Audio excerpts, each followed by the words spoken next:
Hello दोस्तों, मेरा नाम सर्वेश है। मैं नीट एस्पिरेंट हूँ। मेरा 3 तारीख को एग्ज़ाम है। 3 तारीख को मेरा एग्ज़ाम है और मैंने पूरे साल पढ़ाई की है। और फिर उसके बाद अब डर लग रहा है कि कैसे एग्ज़ाम कैसे क्या होगा, मतलब तैयारी उस हिसाब से उस लेवल पर नहीं हो पाई जिस लेवल पर एग्ज़ाम निकालने के लिए होना चाहिए। और इसमें किसी और की गलती नहीं, इसमें मेरी गलती ही है। और अब जो बातें समझ में आ गई मुझे वो ये है कि आपका ड्रॉप, आपका एफ़र्ट, आपका वर्क और आपका जो आपने सैक्रिफाइस किया पूरे ईयर वो मतलब नहीं रखता है। आपका रिजल्ट मायने रखता है कि आपके कितने मार्क्स आ रहे हैं, आपका सिलेक्शन हो रहा है कि नहीं हो रहा है, ये मायने रखता है।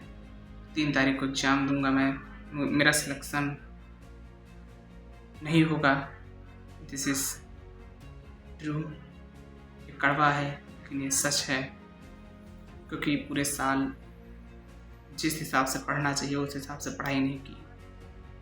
सोचा बहुत टाइम है और वो टाइम मतलब कैसे हाथ से फिसलता गया, रेत की तरह वो टाइम फिसल गया हाथ से। और 3 महीने थे, तब भी अगर सीरियस हो जाता तो शायद कुछ थोड़ा बहुत बेटर कर पाता। बट 3 महीने जब बचे फिर भी सोचता रहा अभी और टाइम, भी 3 महीने भी 90 डेज़ हैं। उसके बाद 2 महीने बचे, फिर 1 महीने बचे, फिर उसके बाद जब 1 महीने बचा तब सोचने लगा अब तो सिलेक्शन हो गया नहीं, अब चाहे जितना एफर्ट कर लीजिए। अब जब 1 दिन बचा है तब सोच रहा हूँ कि शायद 1 महीने होते, 2 महीने होते, 3 महीने होते तो उसको शायद कुछ कर सकता था। And this is true. मतलब ये बहुत लोग के साथ होता है। जब 2 महीने 3 महीने होते तो उसकी वैल्यू नहीं होती है, बट जब 1-2 दिन बचते तो सोचते हैं शायद 2-3 महीने होते तो एक बार फुल मेहनत, फुल जितनी अपनी कैपेसिटी है वो पूरी लगा कर एक बार मेहनत करता। बट वो जब कहते हैं ना कि बाद में पछताए जब क्या हो, जब चिड़िया चुग गई खेत, तो अब पछताने से क्या होगा।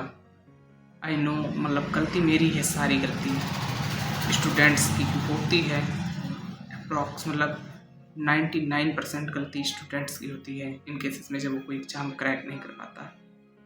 बिकॉज आपके पास रिसोर्स है, आपके पास सारी फैसिलिटी है, आपको केवल पढ़ाई करनी है। उसके बाद अगर आप पढ़ाई नहीं कर रहे हैं, आप एग्ज़ाम में फेल हो रहे हैं, ये आपकी गलती है, ये मेरी गलती, मैंने स्वीकार किया मेरी गलती है।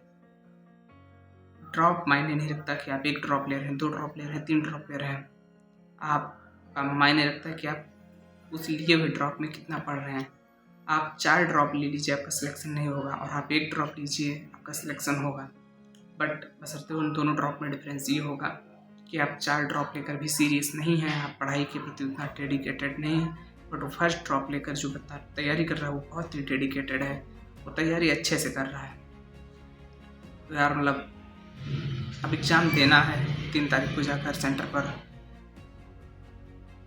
एंड एग्ज़ाम देकर आऊँगा, फिर आपको बताऊँगा कितने क्वेश्चन सही किए, कितने गलत किए हैं।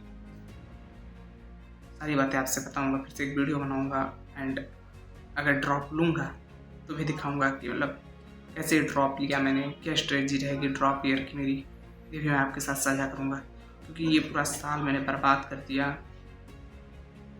हाई लेक्चर्स देखें और सोचा सिलेक्शन हो जाएगा, उसके बाद डिमोटिवेशन ऐसा है कि पिछले चैप्टर भूलते गए, अगले चैप्टर पढ़ते गए, लेक्चर से पिछला ना रिवाइज किया, ना क्वेश्चन प्रैक्टिस किया, एंड एक लूप में फंस कर रह गए। 3 तारीख को एग्ज़ाम के बाद फिर मिलूँगा आप लोगों से, और आप लोग को भी एग्ज़ाम के लिए ऑल द बेस्ट।